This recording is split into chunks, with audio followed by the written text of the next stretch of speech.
What do you want? Grace! To the republic for which it stands, one nation, under God, indivisible, with liberty and justice for all.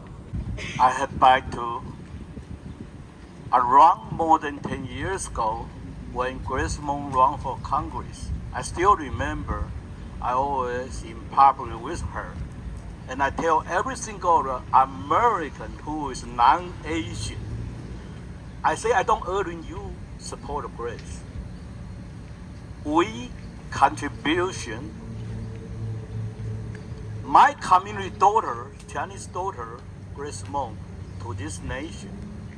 Because American, we are also American. Americans' weakness, they need to learn our family education. They need to learn our culture. So that's why I'm proud of Grace Mong, and until now, more than 10 years, she done so well. So, first of all, I would like that's a KTC president, Dr. Zheng, to say a few words to welcome everybody. Thank you very much for coming out in this hard weather to join this event. Today, we're here to endorse Grace Mong to be re-elected to the Congress. The Vice President of KTC, Austin. Thank you so much, everybody, for coming. It's an honor and a pleasure to be able to welcome Congresswoman Grace Mong, especially for everything that she's done for our community over the years. Grace Mong is undoubtedly someone that we want to support and show up for because of all the work that she's done for our community. Grace is everybody like her, and then she become powerful. Former president of FCBA and also the consultant. Dai Hong, you want to say a few words?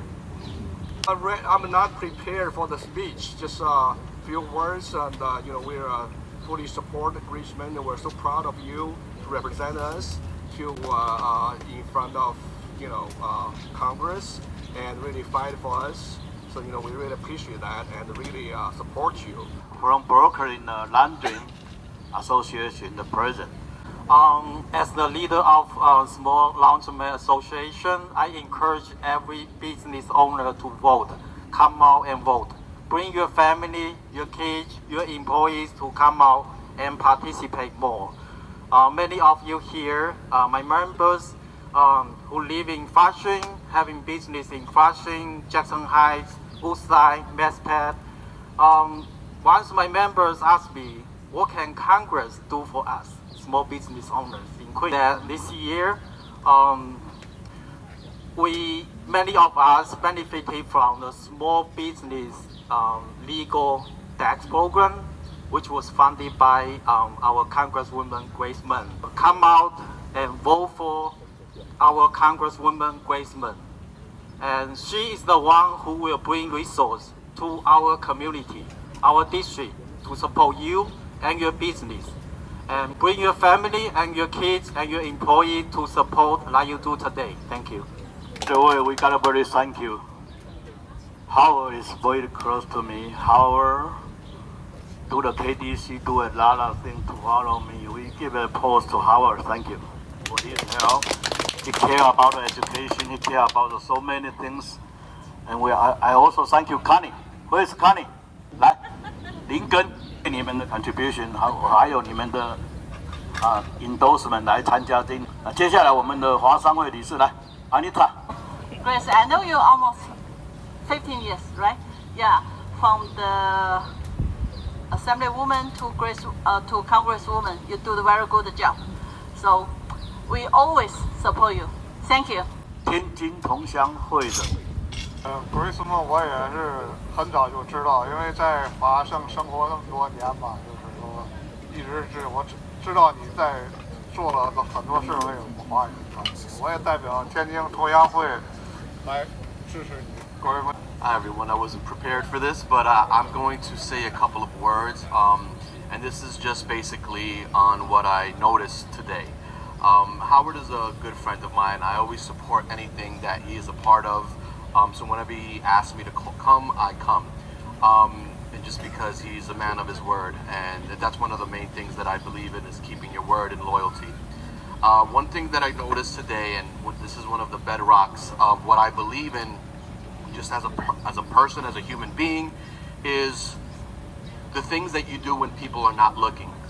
So what I noticed here today is everyone just being a part of something bigger than themselves, everyone contributing without needing something in return because you want to help your community. And that's for me one of the most important things in life, and I admire that, and I admire that in communities, I admire that in families. It's the strong families that create strong communities, and that's what I see day in, day out here living in this part of town. I'm very grateful and honored to be here, and those are the values that come with, those are the democratic values, right? Is foundationally is about the family. So thank you so much for having me, and please endorse Grace Meng. 68 years old. Get involved politics for more than 30 years. I know how serious we face on the time. In America, the situation is very complicated. You even don't know who are going to be when the election, the end of this year. But doesn't matter who is president. If we strong know, I always call Grace Meng is the top one of Asia. If we can compromise, we can follow. That's the people feel how strong the Asian is. Then even White House is not the person we want. We still very strong there. And besides, I have a dream. One day, today you stay with Grace Meng. One day you will see. She will go to the city. Come out, Congresswoman Grace Meng. Oh, good afternoon, everyone. Thank you so much for coming out here on a hot day. I really appreciate your support and your friendship. There are many new faces in the audience today, and so I'm grateful for this opportunity to meet new friends and also many longtime community friendships here as well. Thank you so much to Dr. Zin and Austin and the Casina Democratic Club for hosting today's event. And as always, thank you to, I don't like calling him uncle because that means he's old. Maybe big brother, right? 非常感谢大家今天在周末能够出来支持我的竞选连任，非常感谢郑医生、Austin 还有这个民主党俱乐部的支持，也非常感谢Peter 给我长期的支持。我觉得 Peter 我最敬佩他的一点就是说，他永远记住他不是代表自己，他是代表整个社区。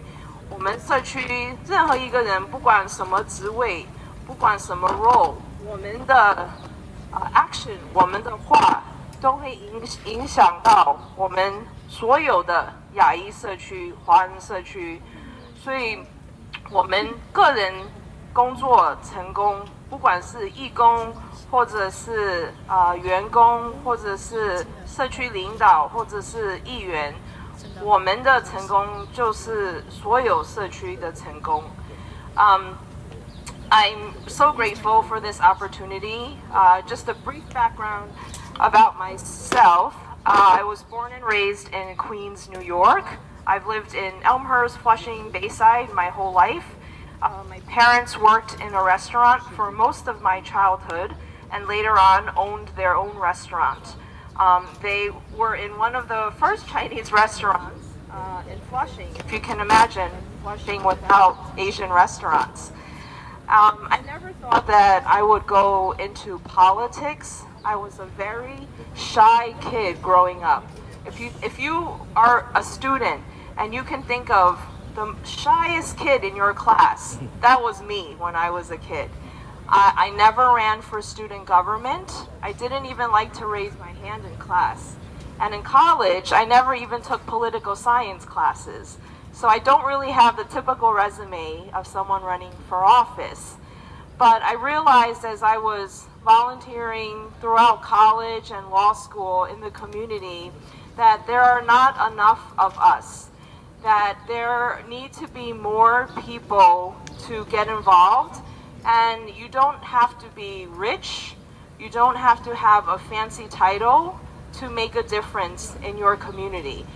And whether you're helping just the 3 people on your block or volunteering in an organization, it can make a huge difference. Because like I tell my staff, when people come to our office, that person might have nowhere else to go.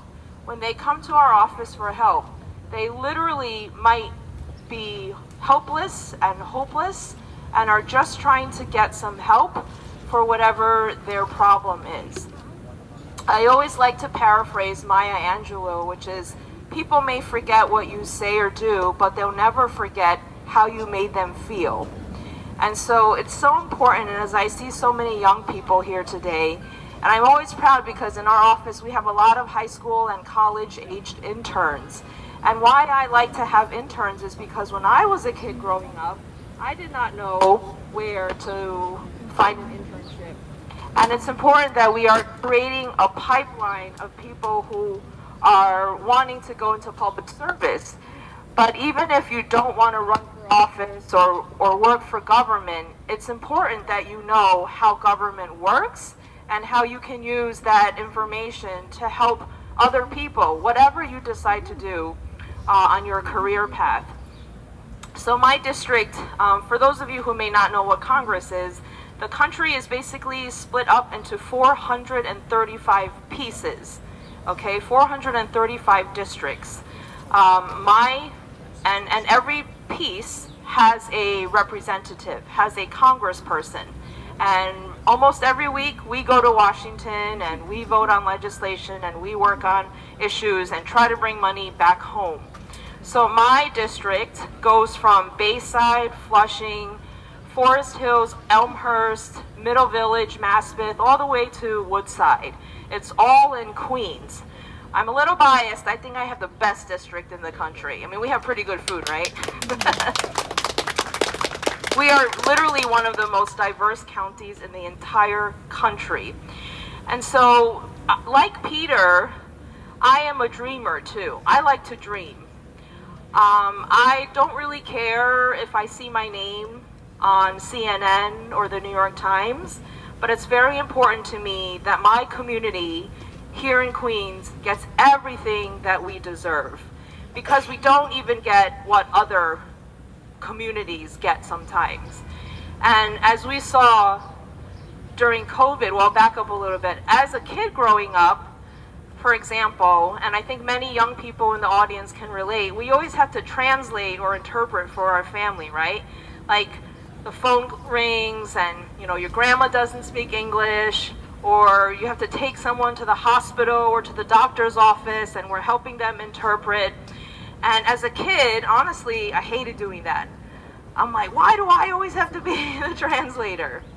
But as I grew up, I realized how much I can help other people by just utilizing those very basic skills, right? Before I ran for office, some of my friends and I had a nonprofit, and pretty much all we did was people would walk in every day or so, they would bring their mail, and they would say, I don't understand what this says. Is this junk mail? Do I have to pay this bill? What should I do? And it seems like such a small task, but this is something that probably almost everyone here can help people with. And again, it seems like a small task, but it is a way to really make a difference and help people. So my district is right next to AOC and what used to be the George Santos district. You probably read a lot about AOC and George Santos. This is when my kid said, are you sure you have the same job as them? Because we don't read about you like AOC or George Santos. But like I said, I'm a dreamer for my community. I see how we don't always get what other districts get, and I get jealous. I want to make sure that my community gets everything that we deserve. And during the pandemic, we really saw how our community was at a disadvantage, right? from the beginning, when we didn't have the masks, we didn't have testing sites, we didn't have vaccine sites, and our Queens hospitals, I represent areas like Elmhurst and Queens Hospital, the one on Booth Memorial and Flushing, we had less beds per resident than places like in the city. And so you saw the lines out the door during the pandemic. Our doctor knows, our healthcare workers know how our community suffered. When we talk about small businesses, this was a priority of mine because I'm a daughter of small business owners, and FCBA membership knows a lot about the struggles that people went through. So right here at Queens College, we got federal money to open a small business help center. This is paid for by government money. It is free, and I wanted to do this because I was jealous. I said other districts have a small business help center in Jamaica and in Long Island City, but how come Flushing doesn't have one? So we got that set up, and then you talked about the legal help center, which was also something that came directly from the community. I had a lot of community small business owners say, you know, we get fines from the health department, sanitation, workers' comp, but we don't know where to go, and we can't afford to just have a lawyer on retainer. And sometimes they get scammed by other lawyers. So that's the reason really why we started this legal help desk for small business owners. And I'm so proud of being a Queens girl. Sometimes Queens doesn't sound as cool as like Manhattan or Brooklyn, but we're gonna make it cooler, guys. We're working on this. I mean, in Queens College, for example, they just opened their new business school. We have our own business school right here in Flushing. It's pretty cool. Queens College has more computer science majors than NYU and Columbia combined. That's a big deal, right? And we also got funding for one of the labs at Queens College during the pandemic. One of the ways that we could tell if there was going to be a surge in cases was one professor in a little lab with Queens students checking the wastewater in the toilets to see, and he could tell days before COVID's going to surge again. So those are just a few examples of why it's so important for us to work hard to bring money and resources and programs back to Queens. We are going to do a lot more. We are very excited for all that's to come. You know, and I will say that I really appreciate Peter and so many people here, because in 2012, I was not preparing to run for Congress. I was in the Assembly, New York State Assembly, for 3 years. I just had my second baby. It's probably the worst career move that you could plan as a mom of a newborn. I had 2 babies. And our Congress member, if you remember, Gary Ackerman, suddenly announced that he was going to retire. We had about 36 hours to talk about who's going to run for this seat. There was never an Asian American Congress member from New York, and we wanted to make sure that our community needs were being represented. So in a very short time, our community got together and supported me to run for Congress. And so I've been there since 2014 now. And I will end with what happened during the pandemic, because I think it's very telling as to where our community has been and where it's going. Our community is strong, even though we don't always have as many resources as others. During that same pandemic, when our businesses were suffering, Congress passed new laws and set up programs for loans and for grants. There was a special grant for restaurants, because our restaurants were really suffering, right? People couldn't go out to eat. And as hard as it was, and as little translation as was available for our restaurants, our district still got the second highest amount of restaurant grant money compared to anywhere else in the city. And that is a testament to our community and how hard they fight, even when we don't have all the resources that they need. And during the pandemic, this community also went through a lot in terms of discrimination and hate, right? We saw our community members being blamed for bringing the COVID pandemic. I had people blame me for bringing the pandemic from China, right? We had people who were teased, who were even attacked physically during the pandemic. And we were able to pass legislation to keep better track of what was happening and to support our community groups.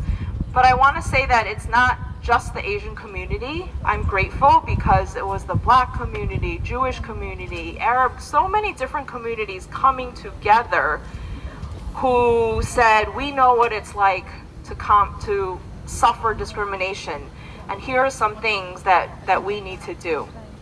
And I will end with I like to dream a lot. I don't know if my dream includes the city, but we'll let Peter dream. But one of my dreams is also, I want to have a museum in Washington, D.C., and people will not remember my name 10, 20 years from now. But I want people in this country to go to our museum in Washington and see Asian Americans, people who look like us, and realize, oh, they're just as American as anyone else. They're not foreigners. We are all American, right? And so that's something that I'm working on, and I hope that I can see in my lifetime, but we will need your help to make that a reality. But thank you so much for having me. I don't have a primary, but I do have a general election opponent. And some people say, why do you need support? You have an easy race, you won last time. But in this business, when I first ran for office, I ran against the Democratic Party, okay? I didn't have much support. But that reminds me how important it is to always be working as if you have a strong election. When you take things for granted, that's when you lose. And so even though I have an opponent who you might not see a lot, or maybe you will soon, it's still important for us to get the word out and run a campaign to make sure that people are coming out to vote. So thank you so much for your support, and I look forward to continuing our partnership together.